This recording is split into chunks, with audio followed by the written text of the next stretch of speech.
Hi, welcome to Nevsky's video of the version 3 gearbox assembly and disassembly. Today we're going to look at taking this gearbox apart and cleaning it.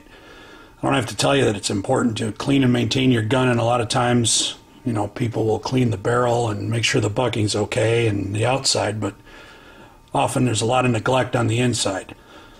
But today I hope to move past that with you and show you how to take this thing apart, how to clean it, how to put it back together and keep it operable.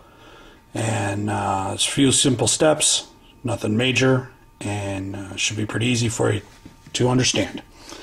First off, I'd like to point out we have the fire control selector. This will often come off your gun as you're taking it out of the receiver.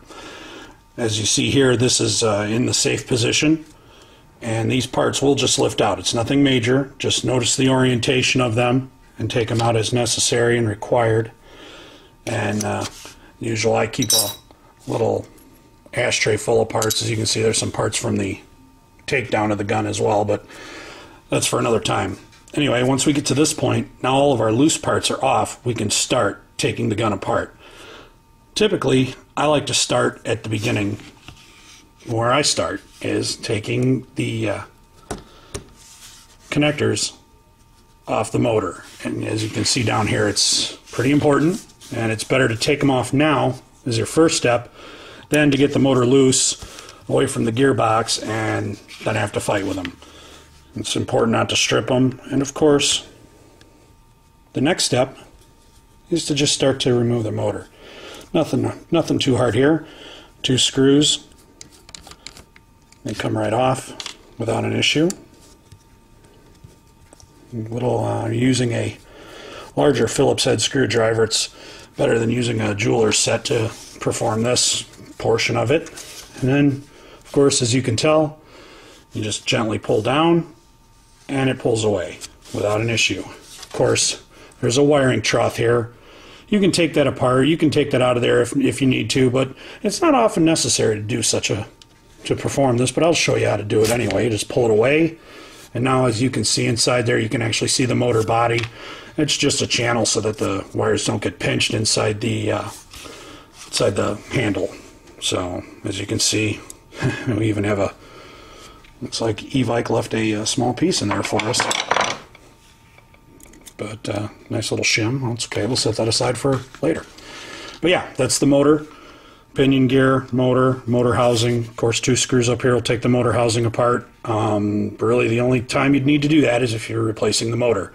But for this video, for all intents and purposes, I'm just showing you how to take the basics apart and clean it. So we're not going to deal with that right now. We'll move on. Next, we're looking at our selector switch gear, which you want to apply just an ample amount of pressure to the gear itself, and then begin to remove the screw. Once the screw is out, and you have your screw, and we set that aside as well. And now we can pull the gear head off. Just put your fingernail under there, or you can even use a screwdriver if necessary. Doesn't really matter if you're going to mar up the gearbox, nobody sees it. Of course, set that aside as well. Then we're going to flip the gearbox over, and in the same sort of situation, we're going to pull this out completely free of the gearbox. We're going to set it in there. Now, there's nothing to worry about. This doesn't connect with anything in the hole in the gearbox. If you can see here, the hole goes clean through. That's just a pivot point for the selector, and of course, it doesn't matter if you move the selector. It's not going to hurt anything as long as you make sure the battery's not connected, which, as you can tell, obviously the battery's not connected. Flip it back over. It's always best to work from the right-hand side of the gun as it's pointed forward. This, of course, you know, want the front of the gun pointing to your right, so it's the right-hand side, as you can see. So far, we have everything off.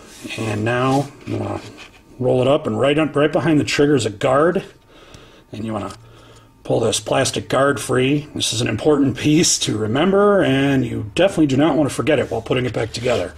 It's something I often do. But we'll set that aside. And now the next thing is to flip your gun up. This can be a little tricky at times. There's a wiring harness And there's a slider plate up here that helps keep the gearbox nice and snug once it's together. What I typically do is pull these tabs apart, bring the wire out. Tabs, it's just sheet metal, it'll bend right back. And then work along with the tabs. As you can see, the small tab back here, and you'll see the locking tab go away, no problems. And then just pull this piece off. You can see it's not too hard. The orientation's pretty easy. It'll go back properly the way it's supposed to. Now, flip the gearbox back over. One of the reasons for working it this way, you might be wondering why it's so important, or I stress it, but as you can tell, the screw heads are on this side, and, well, you don't want to go from the other side. It's a lot easier to maintain it this way, and so that's just kind of why we're doing it. Now I go to a smaller Phillips screwdriver, and on the D-boys, there's 1, 2, 3, 4 screws. Other version 3 gearboxes, SEMAs, JGs, they'll have some screws up along here. You got to check these screws. Sometimes they're hex too, which is really more of a pain than it's worth. I'd rather have Phillips head. Thank God for D-boys, right? So, as we'll just start up here. There's no specific place you need to start. Just get to it.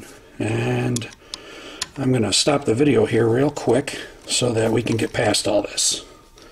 And you don't have to hear me ramble on.